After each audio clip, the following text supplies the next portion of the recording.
Tonight I am pleased to welcome to the 2025 edition of Statehouse Conversations, Republican Senator Liz Brown of Fort Wayne. District, what are we, we just 15. Said 15, that's right. I was bragging about my ability to remember the district numbers and I blow it, but thank you for sitting down. I know you're busy, Assistant Majority Leader, herding cats is the phrase that comes to mind. A lot on your plate, a lot on everybody's plate, budget, property taxes, Medicaid.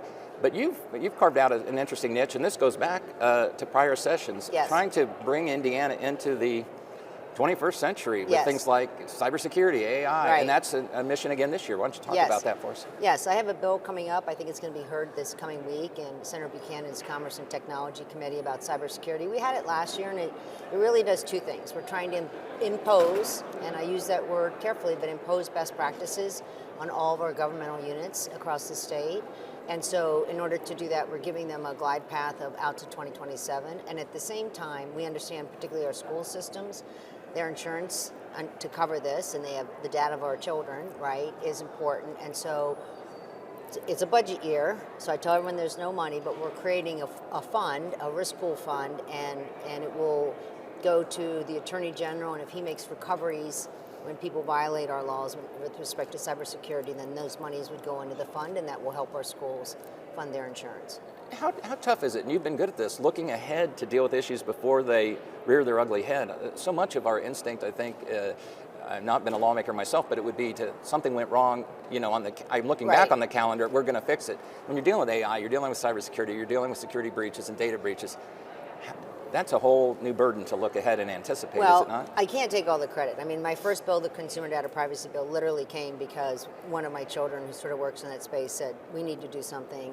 Very few states had done anything, and we were the 6 or 7 I didn't see that name as author on the bill, co-author. We'll have to go back and amend that. No, I'm not going to ever name names. But anyway, I mean, that's part of it. But since then, I try to stay abreast. I've gone to a lot of conferences that have to do with this, and it's something we're all working on, something we're all touching our lives in some way, whether it's AI or worried about cybersecurity with our own data, et cetera. And so I am trying, we'll never be ahead of it, but at least trying to stay abreast of where we are. And as we look to the next 4 months, is there any one thing, you have to have a budget, and there will be one, I mean, come hell or high water. Yes. Since the Civil War, we've always started the fiscal year with a budget.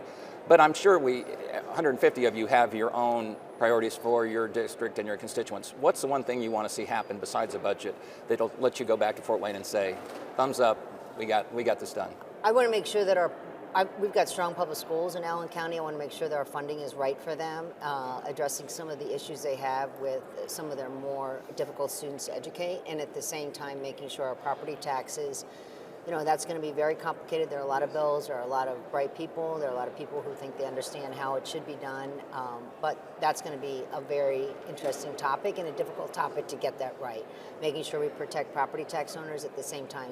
Those are local dollars. They fund our schools, they fund our local governments, and making sure that we don't hurt any of those units in the process. And that is the challenge. Yeah, and with schools, I think many Hoosiers have become accustomed to hearing leadership at the end of the session say historic increases for base tuition support for K through 12.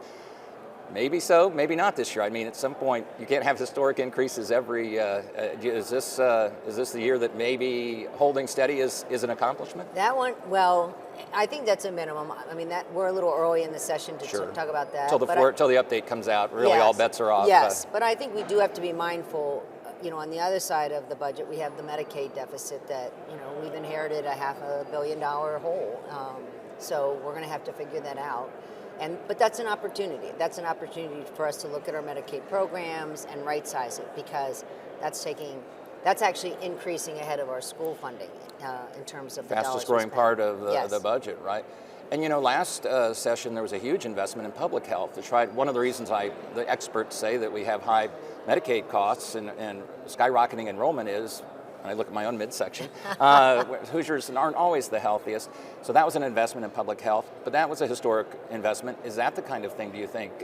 Now all 92 counties have bought into that, but that's doesn't give an immediate return always. You have a lot of people that say, I need a first quarter return, a second quarter return, never mind the biennium. Right. But that's an investment in the future. How does that play into it? And don't forget, we gave $75 million in 2024, $150 million coming out in 2025. So we don't even have the results yet. So I appreciate that investment. I think it was important. Obviously, I supported it. But on the other hand, I think we need to be cautious and make sure we see the results, at least some results, because the promise was we're only going to fund programs that are showing improvement in work. And so we need to see that, because those are significant dollars. And when you're spending $225 million over here and you have a $500 million deficit over here, you got to make sure it's all working right. And let me close with that question about herding cats earlier. I've often said, people, when you're in the supermajority, people think, oh, it's easy. You just, bring the cash register, go home at the end of 4 months. But I would say those are the tougher jobs. And when you're leading the supermajority, what have you learned? How tough is it? Yes, because you have a supermajority, so you have a lot of opinions and ideas, and so it's almost harder to tamp down. Like, we can't do everything. We can't do every legislator's ideas, and mine included. So since there are more than 1,000 bills introduced, would be a tall order to try to get to all of yes. those committee schedules would look a little daunting. I think. Yes, they would. Well, Senator Liz Brown, Assistant Majority Leader, Senator Republican from Fort Wayne, I thank you for taking time to chat with us about the session, and I applaud your commitment to the state of Indiana and to public service. Thanks for having Much appreciated. me. Appreciate it.